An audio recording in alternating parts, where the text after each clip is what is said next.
बिस्मिल्लाहिर्रहमानिर्रहीम अल्लाहुम्मा सल्ली अला मुहम्मदिन व आले मोहम्मद। मेरी तरफ से सबको अस्सलाम वालेकुम। हमेशा खुश रहा करें, दूसरों को खुश रखने की कोशिश करें। आज एक बेहतरीन स्किल्स आपके सामने लेके आया हूँ जिसे हम कहते हैं प्रॉब्लम सॉल्विंग स्किल्स।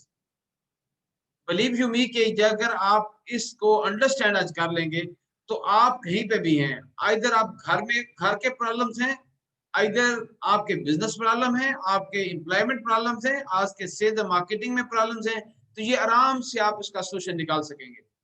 तो सबसे पहले हमें देखते हैं कि ये सबसे पहले प्रॉब्लम सॉल्विंग, ठीक है जी, ये हमारी एज ए जिम्मेदारी है, हमारी एक रिस्पॉन्सिबिलिटी भी है कि हम प्रॉब्लम सॉल्विंग को जो है ना किसी अच्छे तरीके से कैसे करेंगे। इसका ये फार्मूला है, बेसिकली फार्मूले के तहत चीजें जो है ना आसानी से हल हो जाती हैं। सबसे पहले कहते हैं आइडेंटिफाई द रियल प्रॉब्लम्स। आपको रियल प्रॉब्लम्स को पहले उसकी पहचान करनी है। फिर आपको, अगर आपकी पहचान हो गई तो फिर आप देखेंगे ये वाकया क्यों हुई है, ये क्यों पेश आया प्रॉब्लम मुझे। तीसरी है कि फिर आप देखेंगे तो उसके डिसीजन क्या करना है। अगर आप जब प्रॉब्लम आती है फौरी डिसीजन करना शुरू कर देंगे तो फिर उसका सोल्यूशन नहीं होगा प्रॉपर वे में। एग्जाम्पल है, एग्जाम्पल सर में दर्द है, आप गोलियां खाली शुरू कर दे, डिसीजन कर लिया आपने, लेकिन आराम नहीं आ रहा। फॉर एग्जाम्पल अगर आपको अगेन आप डॉक्टर के पास जाते हैं, सबसे पहले देखेंगे कि ये प्रॉब्लम क्यों, ये सर में दर्द एक सिम्टम है,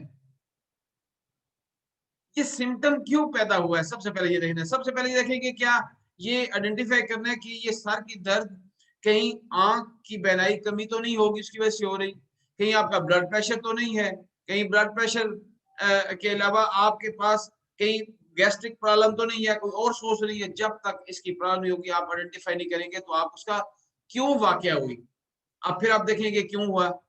शायद घर में कोई टेंशन चल रही हो, शायद आपका मैदा खराब हो, शायद आपकी आंखें जो उसके एहसास आपने फील नहीं किया। फिर उसका सोल्यूशन जब निकालेंगे तो दर्द आराम से कोई छोटी सी गोली से भी आराम आ जाएगा। तो बाज ये कुछ चीजें हल करने के लिए होती हैं, और उसको हल जब परमानेंट निकालते हैं तो फिर उसकी प्रॉब्लम सॉल्व होती है। वरना हाफ हार्टेडली बगैर किसी मतलब के प्रोसेस को अडॉप्ट किए हुए करेंगे तो ये प्रॉब्लम बार बार आपके पास आएगी। इसके ऊपर एक प्रोसेस है, मैं वो प्रोसेस आज डिस्कस करता हूँ डिटेल के साथ, ताकि आप समझ सकें कि ये प्रॉब्लम सॉल्विंग जो है ना प्रोसेस क्या है। ठीक है जी। सबसे पहले ये है कि जब भी कोई प्रॉब्लम आए उसका डिस्क्राइब द सिचुएशन।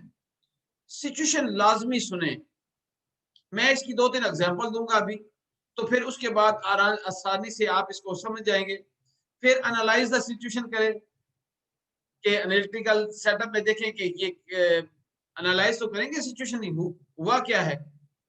फिर आप क्या करेंगे, डेवलप द अल्टरनेटिव सॉल्यूशन।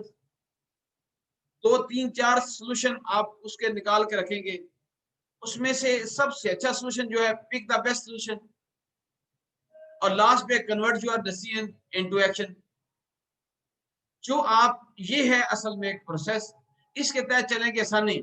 मैं सबसे पहले एक प्रॉब्लम सामने आपके रखता हूँ। एग्जांपल है, मार्केटिंग के अंदर जाते हैं, इंश्योरेंस की मार्केटिंग में अगर आप डिस्कस करूं तो एक शख्स आता है, सर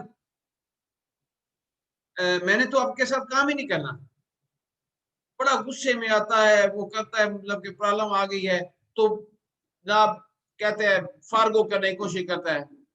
तो एक अच्छा मैनेजर, एक अच्छा लीडर क्या करेगा, सबसे पहले देखिए ये एक प्रॉब्लम आ गई, ये मैंने आपके सामने एक प्रॉब्लम रख दी कि मैंने काम ही नहीं करना।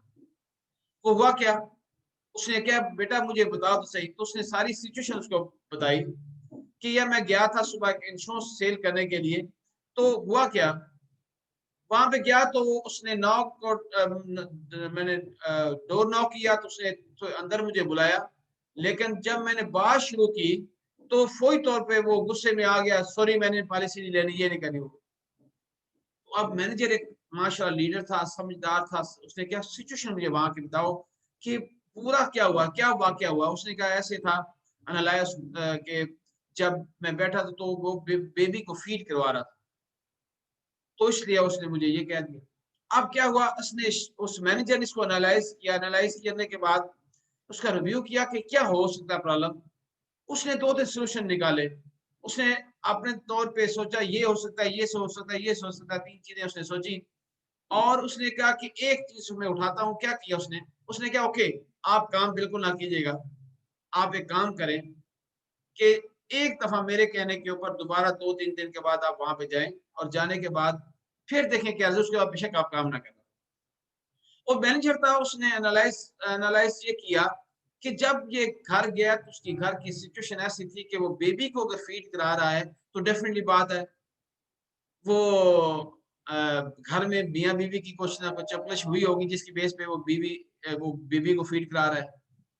तो उसने सोचा कि उस वक़्त सिचुएशन ये एनालाइज़ किया कि इसको दोबारा भेजता हूँ तो इंशाल्लाह पूरी चीज़ें ठीक हो जाएगी।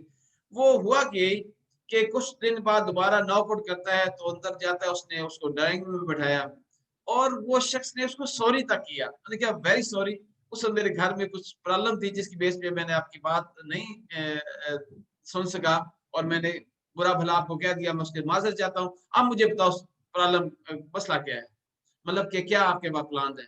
बिलीव यू मी, जब उसने प्लान बताया, उसने उससे भी बढ़ के प्लान लिया। लेने के बाद वो he was very happy, salesman खुश हुआ, मैनेजर को बताया ये हुआ है। उनके बाद ये है कि जब आप चीज़ों को सही तरीके से लेके चलते हो, सॉल्यूशन तक पहुँचते हो, फिर जाके चीज़ें होती हैं। दूसरा एक और मैं एग्ज़ाम्पल घर-घर की एग्ज़ाम्पल देना चाहूँगा। घर में बार-बार मियाँ-बीवी की लड़ाई हो रही है, मियाँ-बीवी की लड़ाई हो रही है और हालात ठीक नहीं हो रहे। अब बात ये है कि इसको हल कैसे निकालना है, कोई मेजर रीज़न कैसे निकालनी है। अब हुआ क्या है, उस शख्स ने सोचा कि यार इसका हल परमानेंट निकाला जाए, तो उसने देखा कि घर में मेरे कौन ज़्यादातर आता है। देखा तो उसकी सिस्टर इन लॉ बार-बार आती थी। इनके घर के हालात वो उतने अच्छे नहीं थे, लेकिन बार जब वो उसने आना तो आके कोई ना कोई प्रॉब्लम क्रिएट होती थी जिसकी वजह से लड़ाई होना शुरू हो गई। अब उस शख्स ने समझदारी का मुज़ाहरा किया, उसने कहा ओके ठीक है, तो उसने ऐसे किया, अपने जो ब्रदर इन लॉ है, जिसके हम उसे कहते हैं, जो सिस्टर इन लॉ का हस्बैंड है, उससे बात की और उसने कहा कि यार ये सिचुएशन हो चुकी है। उसने एनालाइज़ किया कि ये प्रॉब्लम यहाँ से क्रिएट हो रही है।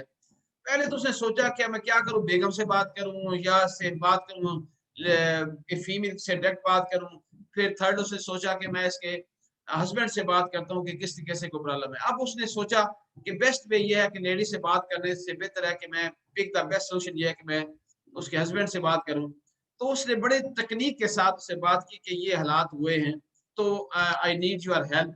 इस हालत में वो आपस में बहनें भी मिल रही हैं, तो मेरे हालात जो है घर के ठीक नहीं हैं।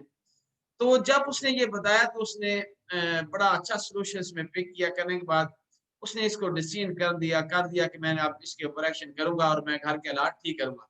तो बिलीव यू मी कि उसने जाके अब जब बेगम अपने उसके हस्बैंड से बात की, तो उसने अपनी मिसेज़ से बात की, तुम कौन-सी बातें वहाँ पे करती हो? देखो घर-घर के हालात डिफरेंट होते हैं। हर घर की सिचुएशन डिफरेंट होती है। कोई अमीर है, कोई गरीब है, किसी के सिचुएशन किस डिफरेंट है। लेकिन हर ये नहीं होता कि जो आपकी पोज़ीशन हो के उसकी भी पोज़ीशन ठीक हो।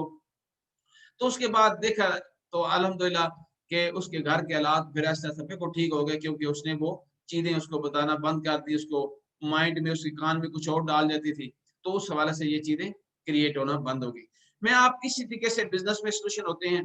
बिज़नेस की सिचुएशन ऐसे हुआ कि एक थर्ड मैं बिज़नेस की बात कर रहूँगा कि जापान की एक कंपनी थी, उसने सोचा कि इतना डाउनवर्ड हमारा बिज़नेस जाता जा रहा है, तो उन्होंने डिस्क्राइब सिचुएशन किया, उसने कहा कि सॉल्यूशन कैसे निकालें। उसने कि फॉरेन कंपनी से राब्ता किया, कॉन्टैक्ट हो गया, बहुत बड़ा कॉन्टैक्ट हो गया, आप आए, वो वहाँ पे आके विज़िट किया और पूरी सिचुएशन देखी। देखने के बाद ऊपर से लेकर नीचे हाथ तक उसने देखा, देखने के बाद फिर क्या हुआ, उसने एनालाइज़ सिचुएशन को देखा कि ये यहाँ की सिचुएशन क्या है। उसने सॉल्यूशन घर जाके डेवलप किए, डेवलप करने के बाद उसने एक सॉल्यूशन निकाला उसमें से। वो क्या था, उन्होंने कहा कि हम इतने पैसे आपसे लेंगे और आप जो है ना वो इतने अरसे के बाद हम आपके पास आएँगे और वहाँ पे आपका पूरे का पूरा सेटअप मौजूद हो। मतलब डायरेक्टर से लेकर वर्कर तक वहाँ मौजूद हो, तो हम वहाँ पे आपको सॉल्यूशन देंगे। उन्होंने ना टाइम फिक्स हुआ, सब इकट्ठे हुए। उसने इतना बड़ा-सा डब्बा ला के उसके सामने रख दिया, उसमें से छोटा डब्बा ऐसे निकलते 10-12 डब्बों में से 1 डब्बा निकला और वो सॉल्यूशन उसने क्या दिया, उसने देखा कि यहाँ पे हर शख्स अपनी ज़िम्मेदारी ले नहीं ले रहा। यहाँ पे हर शख्स जो है ना वो एक दूसरों के ऊपर फेंक रहा है। अपना सीट का काम नहीं कर रहे। काम पूरी तरीके से करते नहीं है, नीचे वाले जो हैं वो ऊपर वालों को डिपेंड हुए हैं, ऊपर वाले उसके डिपेंड हुए हैं। तो ये सिचुएशन जब देखी, उसने क्या एक काम इसका है, उसने क्या कि इस डब्बी में छोटा सा फिक्रा लिखा जिसपे उसने हजारों डॉलरों से फीस ले ली और लिखा था आज का काम कल पे मत छोड़ो। ये उसने सोल्यूशन निकाला, वो कंपनी दोबारा सर्वाइव कर गई। तो मैं आपसे ये कहूंगा कि आप अल्हम्दुलिल्लाह इन बातों पे अमल करेंगे तो आपके पास इसका सलूशन आसानी से मिल जाएगा। तो अमल करते रहें, इंशाल्लाह नई वीडियो के साथ हाजिर होता रहूंगा, नए नए फार्मूलों के साथ आपके सामने पेश होगा। तो thank you very much. Please keep smile on your faces, don't forget to smile because this is the blessing from Allah. लोगों से मोहब्बत किया करो। और ये चैनल आपके लिए मैंने बनाया है, इसलिए बनाया है कि कुछ ना कुछ अच्छी बेहतरी के लिए, अल्लाह को राजी करने के लिए, अल्लाह के बंदों को राजी करने के लिए कुछ ना कुछ किया जाना चाहिए, कुछ ना कुछ वर्क होना चाहिए, जिसकी बेस पे मैं बनाया है। मैं आखिर में दुआ करता हूँ आप सब खुश रहें और दूसरों को खुश रखने की कोशिश करें। Thank you very much and Allah Hafiz.